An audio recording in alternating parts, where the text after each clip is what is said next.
ఉగ్రవాదులు భారీ ఎత్తుగడకి ప్లాన్ వేశారు. ఒక భారీ దాడికి యత్నించారు.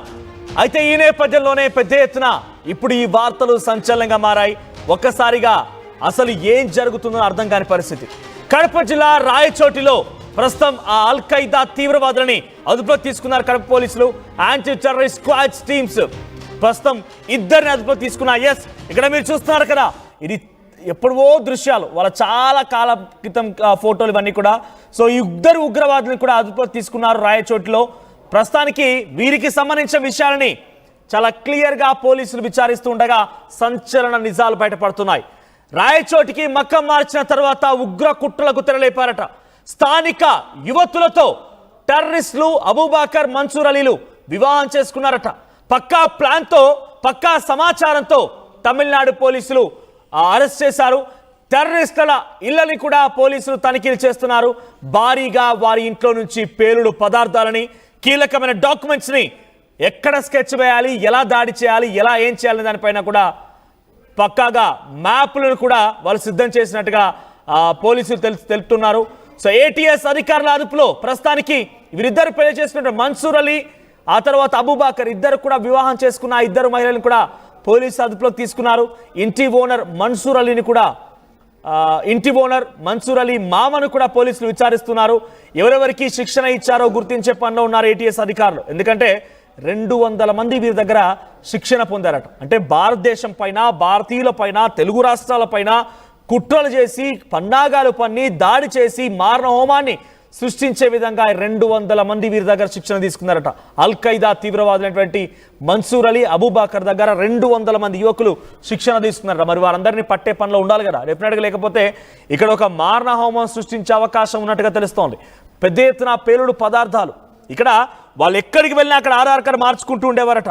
ఎక్కడికి వెళ్ళినా అక్కడ ఆధార్ కార్డు మార్చుకోవడం, అక్కడి అడ్రస్లు మార్చుకోవడం, వేషాధారణ మార్చుకోవడం, ప్రతి చోట. ఉదాహరణకి నార్త్ ఇండియన్ వైపుగా వెళ్తే నార్త్ ఇండియాలో అక్కడ ఈ వేషాధారణకు తగ్గట్టుగా అక్కడ పేర్లు మార్చుకోవడం, తెలుగు రాష్ట్రాలకు వచ్చిన తర్వాత ఆధార్ కార్డు మార్చుకోవడం, ఇక్కడ పేర్లు మార్చుకోవడం, ఇక్కడ వేషాధారణ మార్చుకోవడం. ఎక్కడికి వెళ్తే అక్కడ ఆధార్ కార్డు ఒకటి రెడీగా ఉంటుంది, అక్కడ ఒక బ్యాంక్ ఖాతా రెడీగా ఉంటుంది, అక్కడ ఎక్కడ ఉండాలి, ఎలా ఉండాలి, ప్రతిదీ కూడా రెడీగా ఉంటుంది. ఒక బకెట్ బాంబుని, పేలుడు పదార్థాలని ప్రస్తుతం వారి నివాసాల నుంచి స్వాధీనపరుచుకున్నారు. రాయచోటికి వచ్చిన తర్వాత ఒక ఇద్దరిని మహిళల్ని పెళ్లి చేసుకున్నారు వీరు. వారిద్దరికి సంతానం కూడా కలిగింది. సో ప్రస్తుతానికి ఆ మహిళలను కూడా పోలీసులు యాంటీ టెర్రరిస్ట్ స్క్వాడ్స్ అదుపులోకి తీసుకున్నాయి. సో ఏటీఎస్ అధికారులు అదుపులో తీసుకుని వారిని విచారిస్తుండగా చాలా కీలక విషయాలు బయటపడుతున్నాయి. ఆ ఇంటి ఓనర్ ఎక్కడైతే రాయచోట్ల వీళ్ళు ఉన్నారో, ఆ ఇంటి ఓనర్ మన్సూర్ అలీని కూడా ప్రస్తుతం మన్సూర్ అలీ మామని కూడా ప్రస్తుతం పోలీసులు విచారిస్తున్నారు. అయితే ఒక చిల్లర దుకాణం నిర్వహిస్తూ ఉండేవాట మన్సూర్. చిల్లర దుకాణం నిర్వహించేటువంటి మన్సూర్కి ప్రతిరోజు ఒక పార్సల్ వచ్చేదట. మరి ఆ పార్సల్లో ఏముంది అనే దానిపైన కూడా పోలీసు ఆరాధిస్తే ఆ అన్నదమ్ములు కీలక డాక్యుమెంట్లని స్వాధీనం చేసుకున్నారు. ఏంటి ఆ డాక్యుమెంట్లు? ఎక్కడెక్కడ ఆపరేషన్ చేయాలి, ఎక్కడెక్కడ క్రౌడీగా ఉంటారు, ఎక్కడగా హై డెన్సిటీ పాపులేషన్ ఉంటుంది. తెలుగు రాష్ట్రాల్లో హైదరాబాద్లో ఎక్కడెక్కడ హై డెన్సిటీ పాపులేషన్ ఉంటుంది, విజయవాడలో ఎక్కడ హై డెన్సిటీ పాపులేషన్ ఉంటుంది. హై డెన్సిటీ పాపులేషన్ అంటే తక్కువ స్థలంలో ఎక్కువగా జనాభా ఉండడం. ఆ తక్కువ స్థలంలో ఒక మారణహోమం సృష్టించబడితే ఎక్కువగా మారణహోమం సృష్టించి అక్కడ మరణాలు సంభవించే అవకాశం ఉంది. కాబట్టి అలాంటి ప్లేసెస్ సంబంధించి కీలకమైన డాక్యుమెంట్స్ రెగ్యులర్గా వీళ్ళకి కొరియర్ రూపంలో వస్తుండేవట. మరి ఆ కొరియర్లో ఇచ్చేది ఎవరు, ఆ కొరియర్ని ఎవరు పంపిస్తూ ఉన్నారు, ఇలా అనేక కోణాల్లో కూడా పోలీసులు విచారిస్తున్నారు. ఏదేమైనా కూడా తెలుగు రాష్ట్రాల్లో ఒక భారీ దాడిని, భారీ బాంబు పేలుడునే భగ్నం చేశారు పోలీసులు చెప్పుకోవచ్చు. ఎందుకంటే బికాజ్ వాళ్ళ దగ్గర చాలా పెద్ద ఎత్తున పేలుడు పదార్థాలు ఉన్నాయి కాబట్టి. ఇంకా వీరి దగ్గర 200 మంది యువకులు ఎవరైతే శిక్షణ పొందారో వారిని కూడా గుర్తించే పనిలో ఉన్నారు. ఎస్, మరిన్ని అప్డేట్స్తో మా ప్రతినిధి కిషోర్ సిద్ధంగా ఉన్నారు. ఎస్ కిషోర్, ఏంటి కడప జిల్లా రాయచోట్లో ఇద్దరు కూడా వివాహం చేసుకున్నారు. ఎక్కడికి వెళ్తే అక్కడ ఆధార్ కార్డు రెడీగా ఉండడం, ఎక్కడికి వెళ్తే అక్కడ బ్యాంక్ అకౌంట్ రెడీగా ఉండడం. ఏంటి నిజంగా ఒక చిల్లర ఉగ్రవాదులే అంత స్థాయి ఉండకపోవచ్చు, సహకరించి ఉండొచ్చు, ద్రోహులుగానే భావించినటువంటి ఆ సమయం నుంచి ఒక్కసారిగా పోలీసుల విచారణలో వీళ్ళ దగ్గర పేలుడు పదార్థం ఉండడం ఏంటి, మ్యాప్లు ఉండడం ఏంటి, ఎక్కడెక్కడ కుట్రలు పడినారు అంతా కూడా, ఎక్కడెక్కడ దాడులు చేయాలని ఒక ఆలోచనతో బయటకు వెళ్ళారంతా కూడా.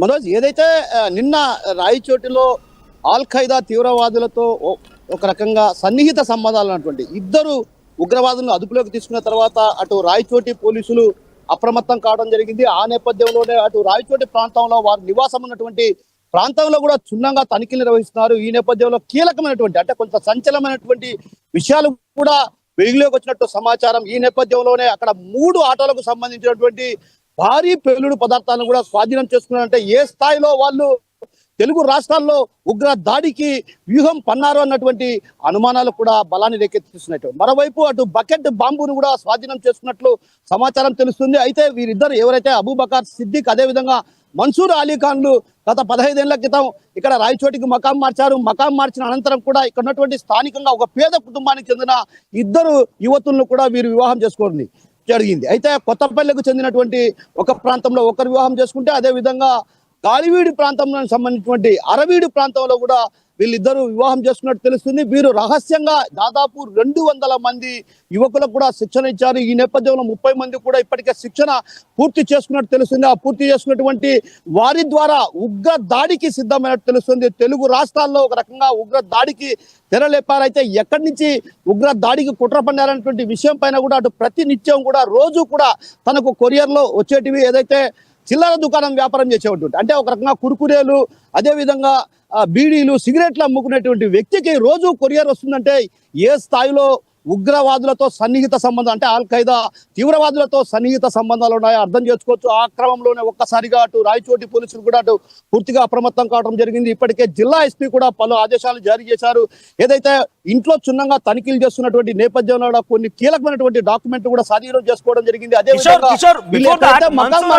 అబూబకర్ ఇద్దరు కూడా వాళ్ళ మొబిలిటీ ఏంటి అంటే వాళ్ళు ఎక్కడి నుంచి వచ్చారు, ఎక్కడికి ప్రయాణిస్తూ ఉండేవారు, రాయచోటి రాకముందు ఎక్కడెక్కడ ట్రైనింగ్ తీసుకున్నారు, వాళ్ళ రాకపోకలు ఎక్కడికి ట్రాన్స్పోర్ట్ చేశారు, ఇవన్నీ కూడా కొంత పోలీసులు రాబట్టే ప్రయత్నం చేశారా? మనోజ్, ఎందుకంటే ఖచ్చితంగా ఏదైతే వీళ్ళు 15 సంవత్సరాల క్రితం ఇక్కడికి వచ్చిన తర్వాత కూడా వీరి కదలికల పైన ఇంటెలిజెన్సీ వ్యవస్థ పూర్తిగా ఏపీ ఇంటెలిజెన్స్ వ్యవస్థ పూర్తిగా నిఘా వైఫల్యం చెందిందని చెప్పాలి. అయితే ఇందులో ప్రధానంగా ఎఫ్బి అధికారులు ఎవరైతే ఉన్నారో వాళ్ళు కీలకంగా కొంత వ్యవహరించారు. ఏదైతే సన్నిహిత సంబంధాలు ఉగ్రవాదులతో కదలికల పైన నిఘా ఉంచిన నేపథ్యంలో కూడా వారు ఒక్కసారిగా కూడా అప్రమత్తమై వీరితో సన్నిహితంగా అంటే ఎవరైతే ఆల్ ఖైదా తీవ్రవాదులతో సన్నిహిత సంబంధాలు అన్నటువంటి వీరిద్దరితో కూడా కొందరు అంటే ఎఫ్డి అధికారులు ఏటీఎస్ అధికారులు కూడా కొంత వీరిద్దరితో సన్నిహితంగా మెలిగినట్టు సమాచారం. ఏదైతే వీరు సన్నిహితంగా వ్యవహరించడం నేపథ్యంలోనే వీరి కదలికల పైన పూర్తిగా నిఘా ఉంచి ఆ తర్వాత వీరిని అరెస్ట్ చేసినట్టు తెలుస్తుంది. అయితే ఇందుకు సంబంధించి ప్రధానంగా కొంత కీలక సమాచారం కూడా సేకరించారు. ఏదైతే ఎక్కడ ఉగ్రవాదులు దాడి చేయాలి, అదేవిధంగా జనసమూహం ఉన్నటువంటి ప్రాంతంలో దాడి చేయాలని ఓ రకంగా కీలకమైనటువంటి ఆదేశాలు కూడా వచ్చాయి. ఆ నేపథ్యంలోనే ఒక రకంగా కొరియర్ కూడా వస్తుండేటివి. ఈ కొరియర్ను తీసుకుని ఆ తర్వాత అన్ని కూడా అంటే రోజు నిత్యం ఒక ప్రాంతం నుంచి కొరియర్ వచ్చేది. అంటే ఏ ప్రాంతం నుంచి కొరియర్ వచ్చింది ఏంటన్నటువంటి విషయం పైన కూడా అటు ఆరాధిస్తున్నారు. అదేవిధంగా ఇందులో ఏదైతే ఆల్ ఖైదాకు సంబంధించి ప్రధానంగా ఎవరితో సన్నిహిత సంబంధాలు ఉన్నాయి, అదేవిధంగా వీరు పెళ్లి చేసుకున్నటువంటి కుటుంబ నేపథ్యాన్ని కూడా ఒక రకంగా ఆరాధిస్తున్నారు. అదేవిధంగా వారి ఇళ్లలో కూడా క్షుణ్ణంగా సోదాలు చేస్తున్నారు. అదేవిధంగా వీరికి ఆధార్ కార్డు అంటే ఏ రాష్ట్రానికి వెళ్తే ఆ రాష్ట్రానికి ఆధార్ కార్డులు కూడా తీసుకుంటున్నారంటే పరోక్షంగా ఇక్కడ ఉన్నటువంటి కొందరు వీరికి కొరియర్ పంపించిన వాళ్ళు ఎవరు, దాని తాలూకా ఇన్ఫర్మేషన్ ఏమైనా బయటికి తెలుస్తోందా? ఖచ్చితంగా మనోజ్, అవన్నీ పూర్తి విషయాలు మరి కాసేపట్లో జిల్లా ఎస్పీ విద్యాసాగర్ నాయుడు అదేవిధంగా డిఐజీ కూడా మరి కాసేపట్లో సమావేశంలో అటు పూర్తి వివరాలు వెల్లడించే అవకాశాలు ఉన్నాయి. ఎందుకంటే కొంత గోప్యంగా ఉంచాల్సినటువంటి అవసరం ఉంది. అదేవిధంగా ఏదైతే జిల్లా అంటే అన్నమయ్య జిల్లాతో పాటు కడప జిల్లాలో కొన్ని ప్రాంతాల్లో కూడా వీరి కదలికలు ఉన్నాయన్నటువంటి అనుమానాలు కూడా భారీగా వినిపిస్తున్నాయి. ఈ నేపథ్యంలో కడప నగరంలో కూడా కొన్ని ప్రాంతాల్లో గతంలో కూడా దాడులు చేసినటువంటి నేపథ్యం. ఆ నేపథ్యంలో కూడా ఆల్ ఖైదా తీవ్రవాదులకు సంబంధించి కొంతమంది కదలికలు కూడా కడప జిల్లాలో అక్కడక్కడ ఉన్న విషయాన్ని కూడా అటు అనుమానాలు రేకెత్తిస్తున్న పరిస్థితి. ఆ అనుమానాలు రేకెత్తిస్తున్న పరిస్థితుల్లో పోలీస్ శాఖ కూడా ఇప్పటికే అప్రమత్తమైంది. అయితే వీటి వివరాలకు సంబంధించి అటు పూర్తి స్థాయిలో పోలీసు అధికారులు గోప్యంగా ఉంచడానికి ప్రధాన కారణం ఎవరైతే ఆల్ ఖైదాతో సన్నిహిత సంబంధాలను